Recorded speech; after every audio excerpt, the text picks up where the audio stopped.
Greetings, ladies and gentlemen. Today I'm going to be watching along with the reveal of Path of Exile 2's 0.4 expansion, the last of the Druids. And I think there's something called the Fate of the Vaal. That might be the league that's attached to this. I think we're getting a new class in the Druid that we can play. There could be more. I'm not sure what we're going to get here. I've heard that this is going to be more in-game focused on the changes, as last time we got Act 4, and I don't see any campaign changes really happening until the game goes free to play with the full launch. But there's also changes that happened a few weeks into the last league that changed the way the towers worked in the in-game. The tablets now you put in the map device, they have a number of uses, and they add the content to the maps so you can use them more freely. The sprint feature was awesome. Abyss was a lot of fun. The crafting stuff was good.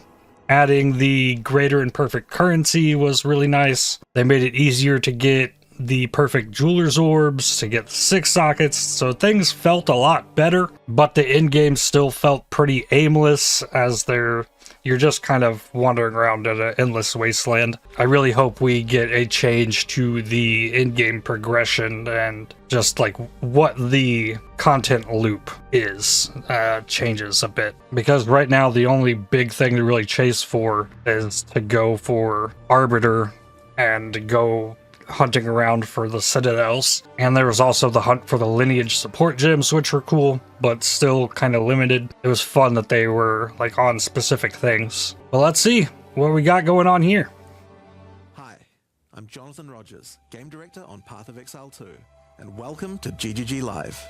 Today we're going to show you an exclusive reveal for what's coming next for Path of Exile 2. So let's roll the trailer for Path of Exile 2, The Last of the Druids.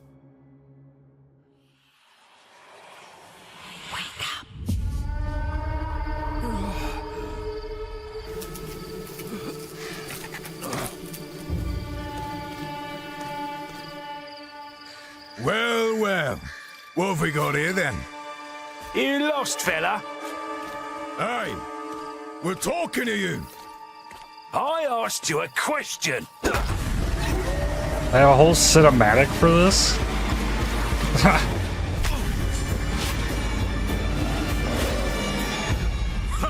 What's wrong with him? He's lost his bloody mind.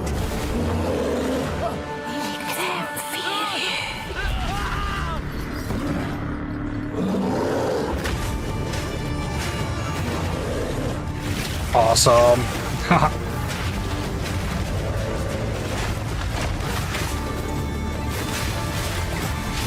that a werewolf? Yeah, it was a wolf and a bear.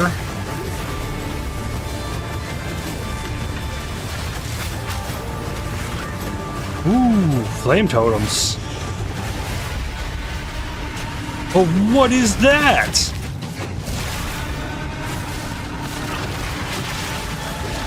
You can play as a dragon.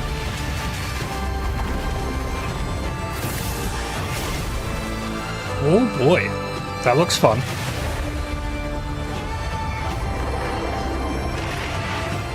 Just over a week, that will be out.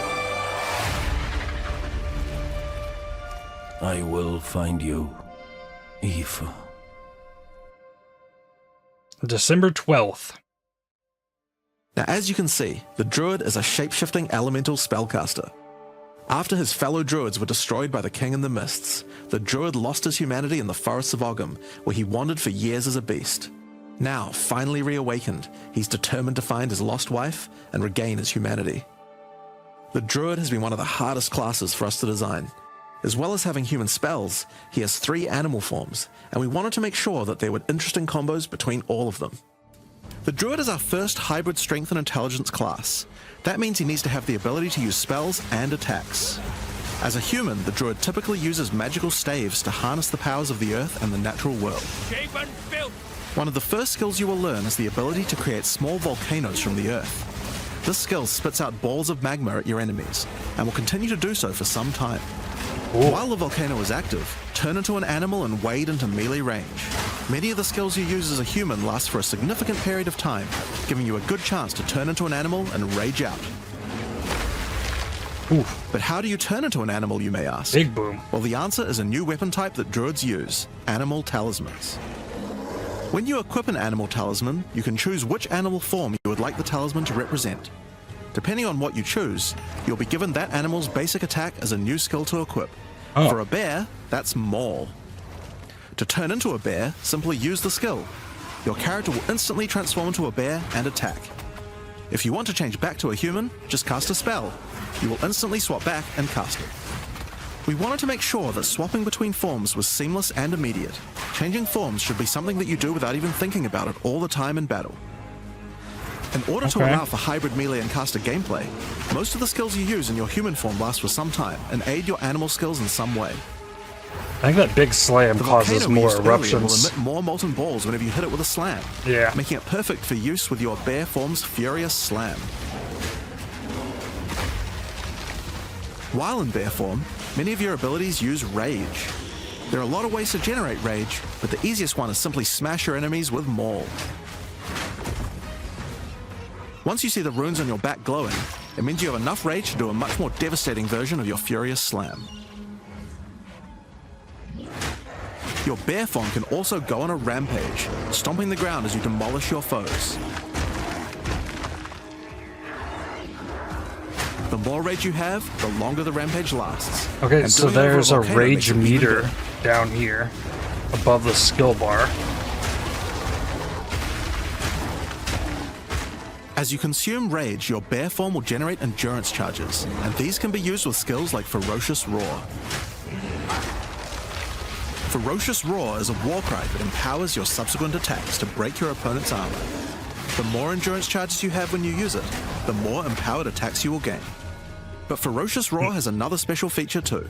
It's a meta gem that allows you to socket any Warcry gem from another class into it, giving you the ability to use these skills as a bear. Use the Warrior's Infernal Cry skill to make your enemies explode.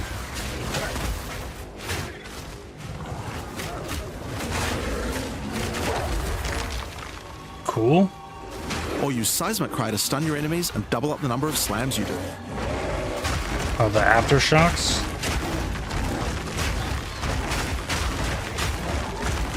Seismic You can Cry even was use it really with good. Ancestral Call, a skill that turns you into the fire god Kaun.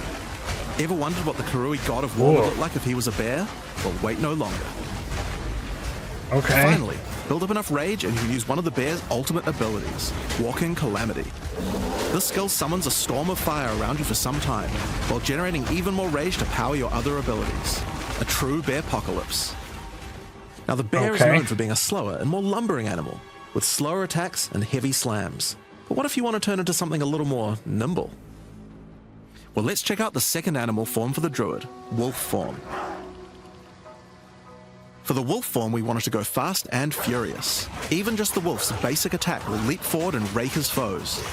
After attacking, the wolf stands up on two legs, but after running for a short time, he goes back on all fours, allowing to move more quickly between packs of enemies. The wolf has a lot of cold attacks based on his association with the moon, and the first of these is Lunar Assault. It's great for freezing your enemies in place. After they're frozen, use your basic rake attack to knock shards of ice off your enemies, which land on the ground nearby and explode.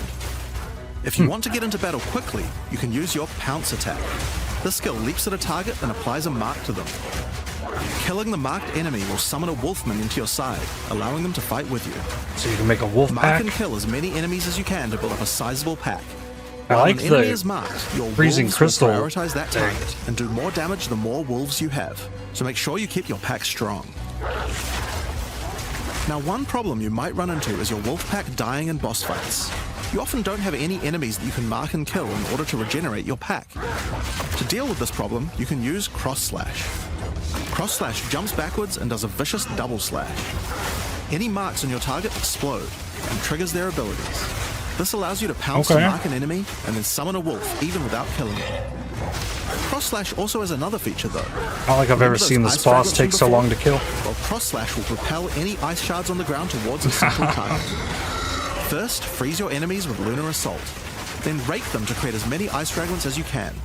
Then follow up with Cross Slash to generate a field of icy explosions to obliterate your enemies. It's a cool combo. If they're still alive after that, your pack of wolves can finish them off. Can they?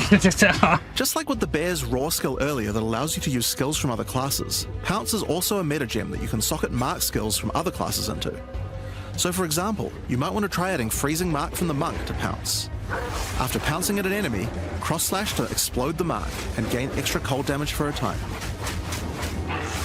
Well, that is pretty cool. The wolf has many other ways to go all in on cold though. Using the Arctic Howl Warcry will allow you to add cold damage and chilled ground to any slam, while buffing your pack of wolves as well. You can also use it to freeze enemies that are close to being frozen, making it much faster to use your other combos. Finally, the wolf also has the ability to call down the power of the moon to transform into an Arctic werewolf with Lunar Blessing. In this form, you move and attack more quickly and deal extra cold damage. Consuming Rage will extend the duration of your Arctic wolf form, so you could try a hybrid bear and wolf build if you want to utilize the skill to its full effect. Yeah, it's like... And all those explosions can hit. Alright, let's talk about the third form available to the Druid, and I think it's a Oh yeah, and there's the the dragon. Wyvern. Wyvern. The Wyvern has a number of long-range breath abilities, but that doesn't mean you can't get into melee range when you want to. The basic attack of the Wyvern is Rend. Jump forward into combat and slash your enemies with your lethal talons. If they're close to being stunned, you can blow them off balance with a blast from your wings, causing an explosion of damage. After the battle though, it's time to feed. Devour the corpses of monsters to create power charges, and this is when the Wyvern's abilities really come online. When using Rend, you can consume a power charge to charge up your wings with lightning. Not only does this do a bunch of damage, but it allows you to turn this melee skill into a much larger AoE attack. Once your wings are charged, your Wing Blast will also do lightning explosions for even more damage. And it lasts for a duration? Death, no need to wait for them to actually die. When you see this blue marker, just devour them alive. Fresh meat is much tastier after all. Alright, so those are some melee options, but how about range? Well, you wouldn't be much of a dragon if you couldn't breathe fire after all. Rolling Magma is the first of the Wyvern's breath attacks. Spit balls of fire that bounce along the ground. These balls will trigger volcanoes as well, so it's a good idea to cast one as a human right before you start spitting. That's good. But that's not all you can spit. You have something a little nastier in that gullet of yours. Spitting a barrage of oil at your enemies will cover them in a viscous sludge that makes them easier to ignite. If you have power charges though, plant your wings in the ground and vomit a barrage of lightning-infused projectiles. The more power charges you have, the longer you can do this for. But make sure you keep your foes at range. You're vulnerable to melee attacks while channeling this skill. In order to help with that, let's take a quick diversion back to some of your human abilities. As a Druid of Scoth, you have the ability to harness the power of nature to create entangling vines to slow down your enemies. Right, and you can just Another like of swap nature's back and punishments forth. is the thunderstorm. Creating one of these will create periodic strikes of lightning from the sky, and will also make your enemies wet. Why is that useful? Well, of course, things that are wet are easier to shock. Use it with lightning damage from your Wyvern form to enhance your damage. Making things wet also makes them easier to freeze, so it works nicely with your wolf form as well. And you know what else likes water? Plants. Water your plants to give them various extra abilities. Use Lightning Storm with Entangle to make them last longer, and attach more vines to each enemy, slowing them further. Does it work Summon with the thrashing toxic vines growth? to slam at your enemies for a time. Any that are created in water will be larger and deal more damage. Now then, with our enemies sufficiently subdued with our plants, time to really lay into them with our lightning-infused barrage. Now, this last Wyvern ability is just ridiculous, but we felt like we had to do it. Use Flame Breath to take to the skies and rain down a stream of fire on your enemies. You have wings, so we have to take full advantage of them after all. So fly around and burn in it. Can you be attacked?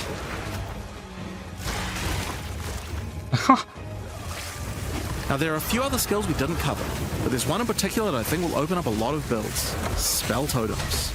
Yeah. Spell Totems are meta gems that let you create a totem that will automatically cast any spell in the game for a time.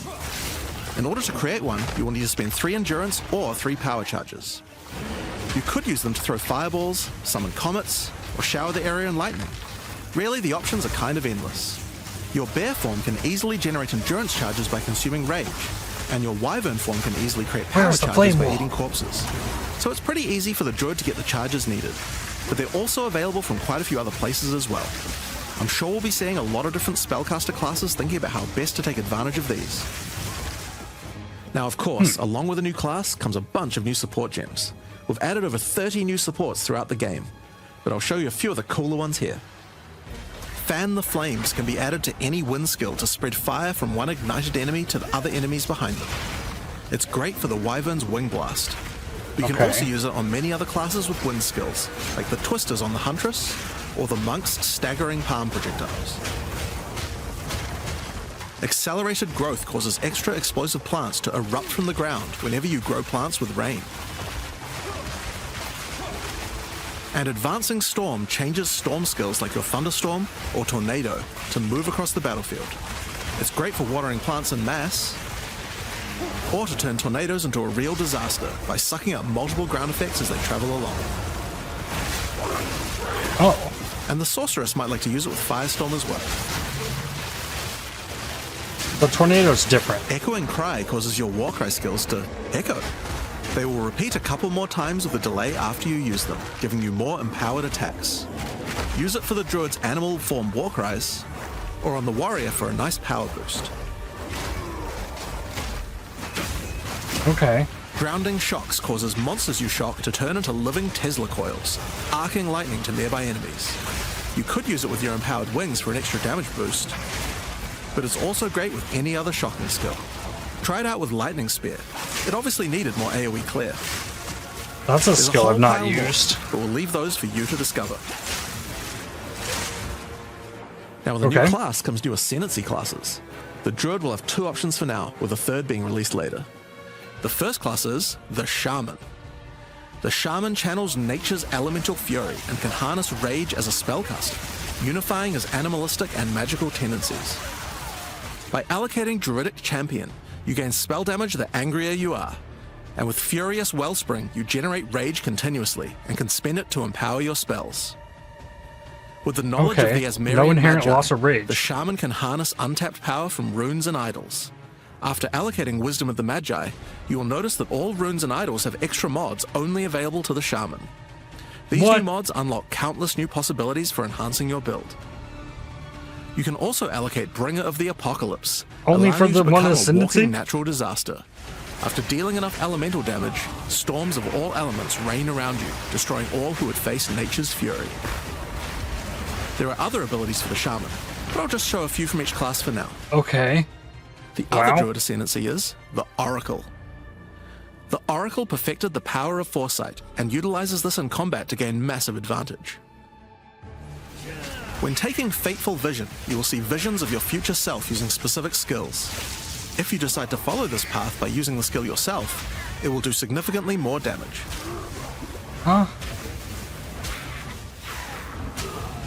And with Converging Paths, at a critical moment in battle when a monster is vulnerable to freeze, stun, or electrocution, the Oracle can use Moment of Vulnerability to see a vision of the enemy's future, and then merge it with the current timeline, allowing him to deal damage to both. And one of my favorites, when you first become an Oracle, you'll notice over 130 new extra passives appear in the Druid section of the tree. What? By allocating the Unseen Path, you use your power of foresight to learn from alternate futures and gain skills that would otherwise be unavailable to you. For example, self-sacrificing allows you to be able to summon more minions by reducing the spirit costs, with the trade-off of making your reservation skills cost more spirit. Or Corruption Endures, which allows oracles to have a small chance to avoid death. Both the Druid ascendancies offer interesting and unique ways to gain modifiers that no other classes can get, so we're expecting a huge variety of build possibilities from these. Now there are unique talismans for the Druid to use as well. We won't spoil all of them, but this one was particularly cool. Fury of the King turns your bear form into a fire demon, converting most of your damage to fire. As a demon, you can also use Molten Crash, a jumping slam attack that leaves fishes around you. Okay, so this that's a whole nother... continuously grants glory, allowing you to use your it's ultimate alternate abilities bear more form. easily. Now, of course, the Druid isn't the only thing we're adding to 040. We still have a bunch more to show. With every new release, we create a new league with new mechanics, new Pinnacle bosses, and with a new story to tell. And this time is no exception. So let's roll the trailer. So new for the Pinnacle fate of the bosses Vaal. with each new league? The palace of Queen Atziri.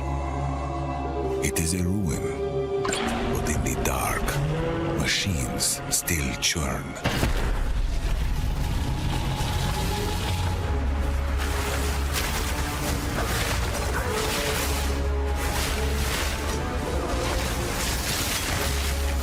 The temple has many functions, and with it, a Whoa, chance to save the Vaal. that looked A super gateway awesome. through time.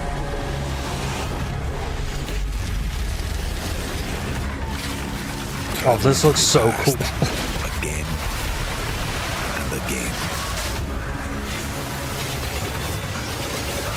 Alter the temple. Uncover its secrets. You will be rewarded for your sacrifice.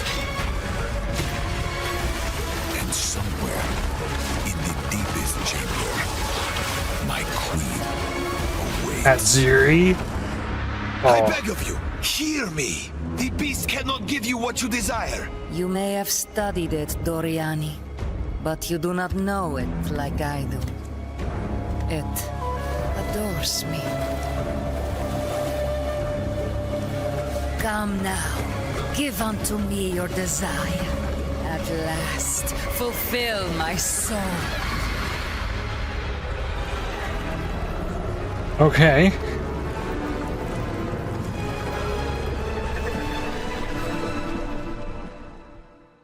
Hi, I'm Mark Roberts, Game Director Mark. on Path of Exile. In the Fate of the Vaal League, you will find remnants of the ancient Vaal civilization scattered throughout Rayclast. They seem to attract nearby creatures and affect them strangely.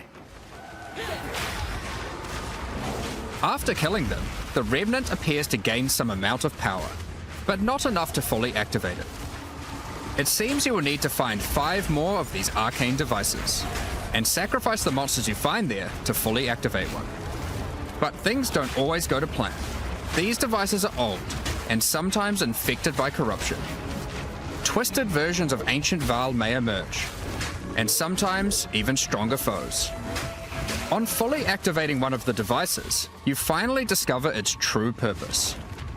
A portal opens and takes you deep underground to a lost temple, once the home of Atziri, Queen of the Vaal.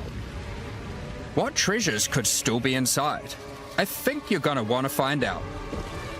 In front of the entrance is a console of some kind, and on activating it, you can see a map of the temple. Atziri's personal chambers are on the far side, but how could anyone get there?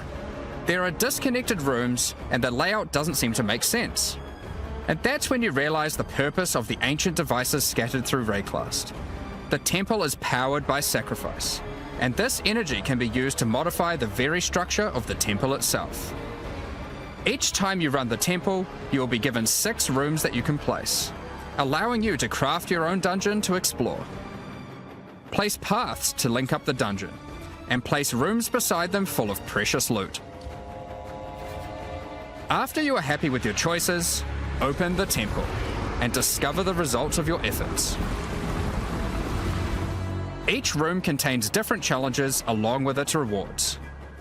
On entering a room, the doors will slam shut behind you and you will need to face the encounter within. But choose wisely. It's important where you place the rooms to get maximum returns. For example, when placing a commander, you could just place it anywhere along an existing path, but a much better strategy is to place it next to a garrison of troops for him to command. So where you With place better stuff matters, leadership, that's The good. garrison will level up, making the monsters harder, but also more rewarding. Different rooms have different requirements for leveling up. For example, if you want to fully level This up could a be smithy, like you will need to supply it with golems from an adjacent golem works, large endeavor. and hook up a generator to the power network to supply it with power. After doing so, the golems will be powered up, making them much more dangerous. You don't need to memorize what interacts with what. When selecting a room, you will be shown the locations that will make other rooms level up, and exactly what effect it will have on the temple.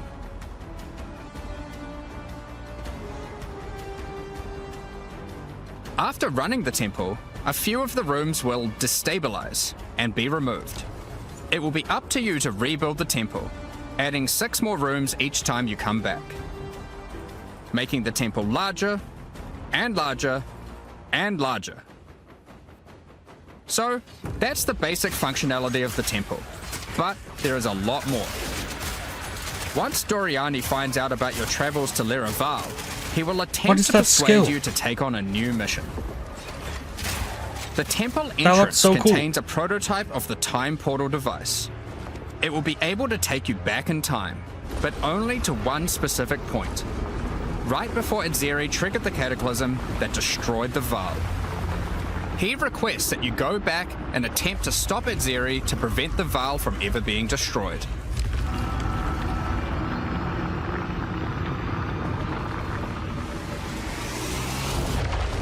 So it's not just to make it to it. Itzeri is on the far side of the temple, so you will need to expand the temple significantly to get to her. And even worse, her chambers can only be unlocked by a room that isn't currently accessible to you. In order to deal with that, you are going to need to visit the architect of the temple. To get to him, you will need to place path rooms.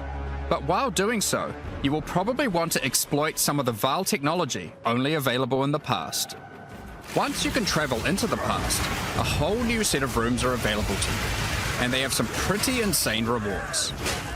At level 1, the corruption chamber can be used to corrupt a single item. But placing it next to a thaumaturge to run the place, and a sacrificial chamber to provide soul energy, you will be able to level it up. And it's worth it. Because once you get the room to level 3, there are some very nice rewards to be had. Oh. In a level 3 corruption chamber, you will find this mysterious device. It has a slot to place an item, and it only accepts items that are already corrupted. Oh? What will happen to them? Well, normally once an item is corrupted, you can't modify it any further. But this device allows you to corrupt your item a second time, adding another enchantment. This has the capability to craft some very powerful items indeed.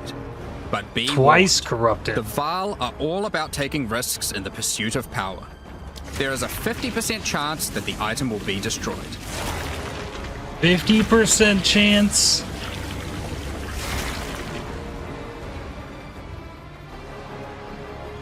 Each room has its own interesting mechanics and rewards when it levels up. Many of them contain bosses to fight, special drops, and in many cases, new crafting opportunities.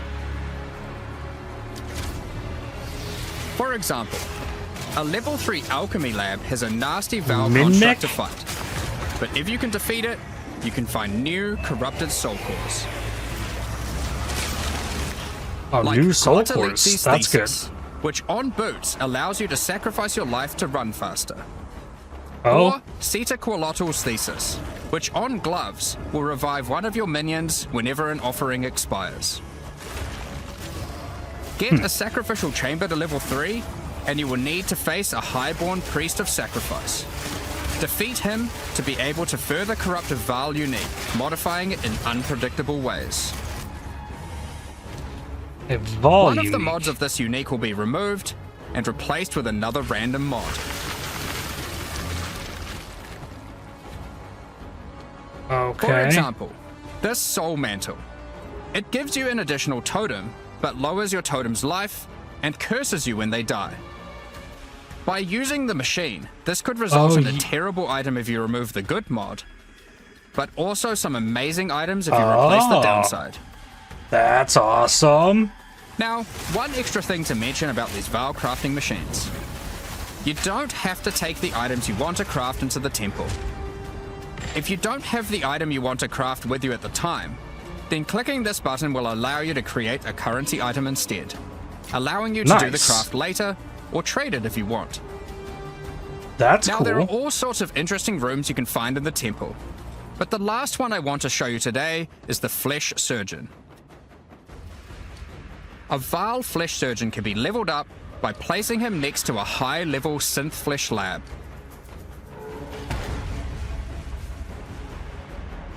But be careful. Unique monsters The have Flesh Surgeon increased has some rather effectiveness. unpleasant experiments What does in that his mean? personal lab.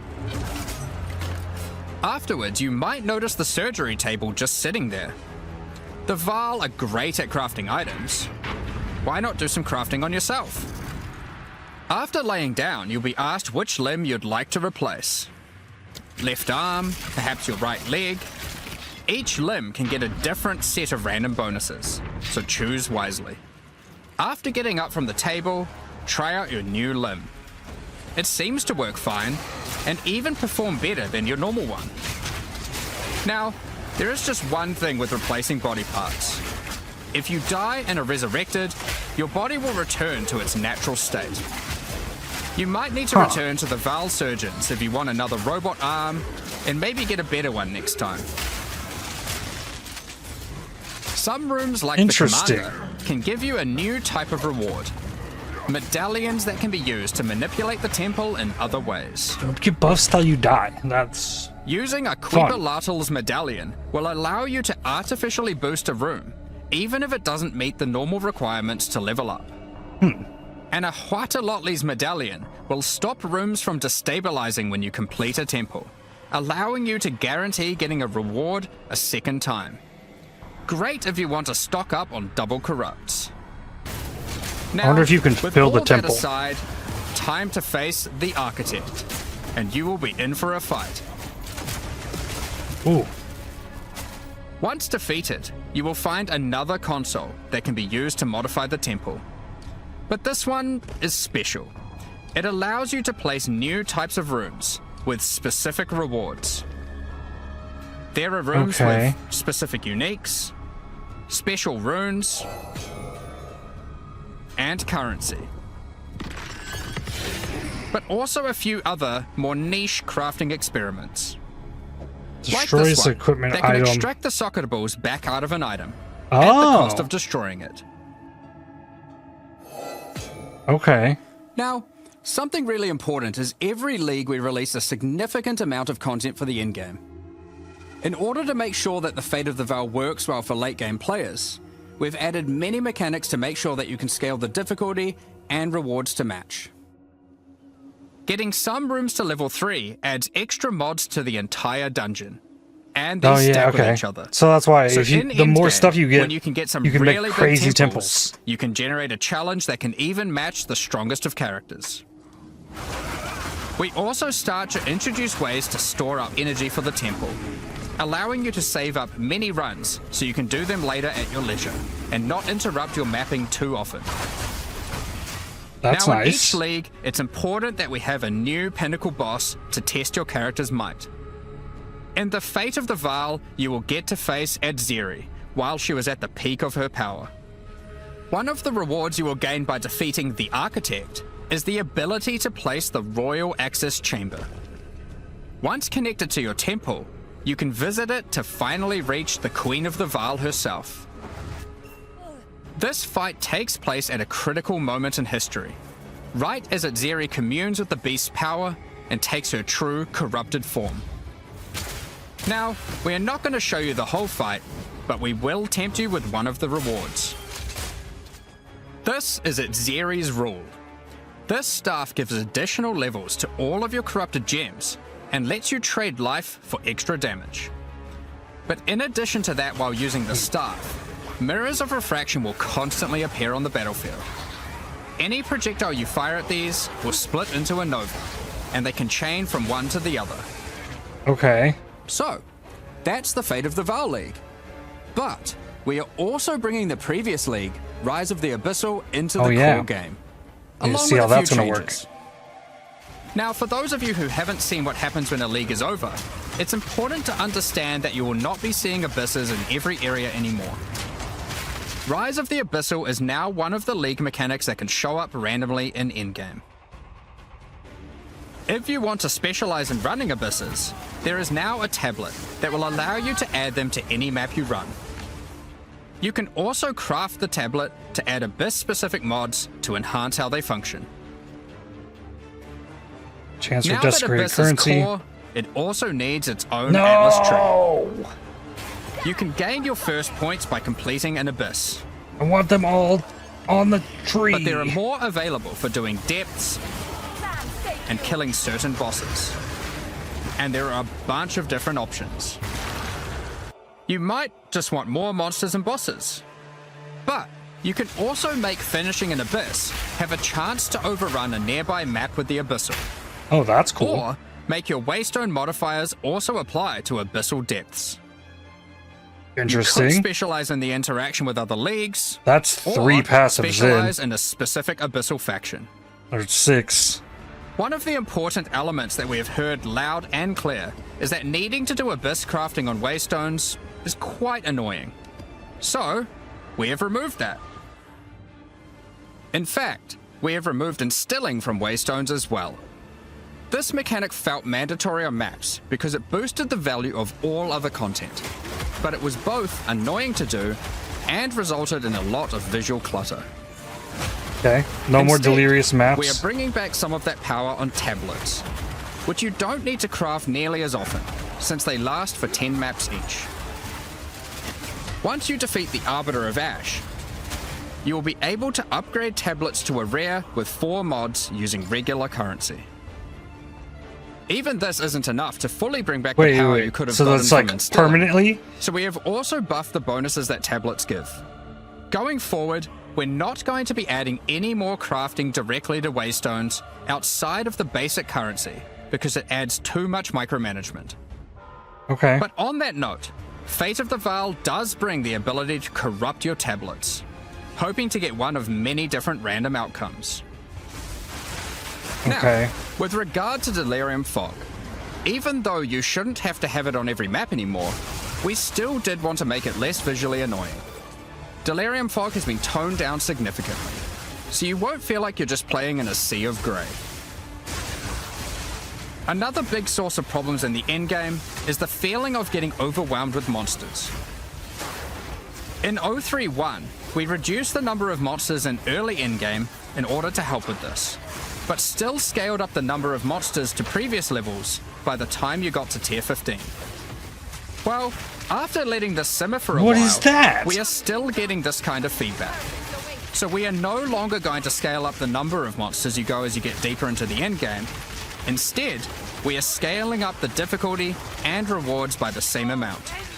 So to be clear, instead of increasing the number of monsters by 40%, they will wanna do instead that. drop 40% more items, grant What 40% is more that? experience, and have 40% more life, in addition to all the normal scaling they get due to being higher level. This only applies to regular monsters, not bosses. We have also reduced the speed modifiers that monsters can get sometimes, which also That's helps nice. a lot with this. Now, we did have a large amount of content for endgame planned for 040, but unfortunately we just didn't get time to finish it. The scope was a bit too large, and so we would need to wait until 050 for that. But Okay. rest assured, there will be a ton of upgrades for the existing leagues, as well as new Pinnacle bosses, and a significant overhaul to the Atlas passive tree coming soon. Now, another problem that good. becomes a much bigger issue in the endgame is That's game my performance. biggest worry. And we have done a lot of work here. The primary issue is CPU load. And to address that, a lot of things have been optimized. And we have done a lot of work to take advantage of more of your CPU cores. You should see frame rates of at least 25% higher, and a lot less bad frame spikes during gameplay. That's good. It does make quite a big difference, especially on consoles. A lot more work in this area is ongoing, and you will continue to see performance improvements over the next few months. Of course, another important area is game balance, and we have made a lot of changes. Now, All right. most of these we will save for the patch notes, but I'll do a quick summary of some of the numbers. Lightning Rod. As well as adding 11 new unique items, we have rebalanced dozens of others that are not currently used very often. We've also done a Cool. pass over lineage supports. 21 of them have been rebalanced, as well as adding 9 more. Cool. Alongside the 2 new Druid ascendencies, we have made balance changes to almost all the others, with some of them getting a grander rebalance, such as the Smith of Katava. Alongside the 20 plus new Druid skills, we've also rebalanced 90 other active skills across all the different classes. And to top it all off, there are also over 250 new passive skills added to the passive tree. These changes should go a long way to increase the viability of many more skills, uniques, and overall build variety that can tackle our most challenging content. Next up, we're going to be talking about our new supporter packs. Today, we're launching 2 new series of supporter packs, the Precursor and Kalgurin packs. Each tier contains the pack's full face value in points, alongside several exclusive microtransactions. As always, the microtransactions in these packs are purely cosmetic and do not affect your character's power or progression in any way. These have been of high quality. The Precursor series of supporter packs contains 6 exclusive microtransactions. First up, the Marble Statue character effect. Once you finally stay still for a moment, a podium rises up out of the ground to immortalize you, turning your skin to marble. When you next move, the stone crumbles around you. Cool. The Precursors had mastery over gravity manipulation. So too can you, now with the Gravity Well portal. Witness the power of its pull as you approach it. Draw in enemies with your own gravitational pull with the Awakened Precursor armor set. The Precursors designed and built many mysterious ancient beings. This one used to serve as a scout that would patrol and tase intruders. Why salvage gear yourself when the Master of the Forge can do it for you? Molten gold spills out as the Forge Master breaks down your items. That's a different salvage bench. The Relic of the Precursor's map device is a mysterious machine that sits atop ancient colossal statues. That's really cool. It keeps track of the number of charges consumed on your Precursor tablets used in the device. The Kalgurin pack series also contains 6 exclusive microtransactions. A level up The effect. Kalgurins had astounding skill in astronomy, being able to track cosmic events with absolute precision. Harnessing that skill, with the Astronomer's level up effect equipped, you too can now see exactly how long it took you to level up as it outputs the time in chat. Whoa, the time taken to reach your last 3 levels is also displayed on the item, so you can link it when you have a time you're proud of. Crush unique enemies that's by really unleashing cool. The wrath of the lost Kalgurin fleet, led formerly by Captain Heartland himself. A Kalgurin seafarer needs armor fit for the treacherous seas of Rayclast. This set has you covered with the classic tricorn and, of course, a peg leg. The Lost Treasure weapon skins top off your appearance of a true raider of the seas. These gilded weapons can be applied to wands, 2-hand maces, and shields. Wow. After a long day of plundering loot, retreat to the Kraken's Cove hideout. Whoa. A home of some of the most deadly, ocean-dwelling creatures in Rayclast. Many ships have met their demise here. What better to accompany you in Kraken's Cove than a kraken itself? Replace your stash with a dormant kraken, waiting for its prey. As you approach, it will awaken and terrify both you and any guests in your hideout. Alongside this, an extra stash skin item will be granted to you, and when placed, will automatically open to any stash tab set with the currency affinity, to help having to navigate through your tabs. Oh, whoa. Additionally, any microtransactions from these supporter packs will be made available for use in Path of Exile 1. Thank you very much for all your ongoing support. We're just about to start the Q&A with Ziggy D. Level up effect. Afterwards, at 11 AM NZ time, we'll post the patch notes. With release at the end of next week, our community team will be posting crucial information you'll need for the release. Keep an eye on the news. Thanks for joining us today and checking out our latest developments.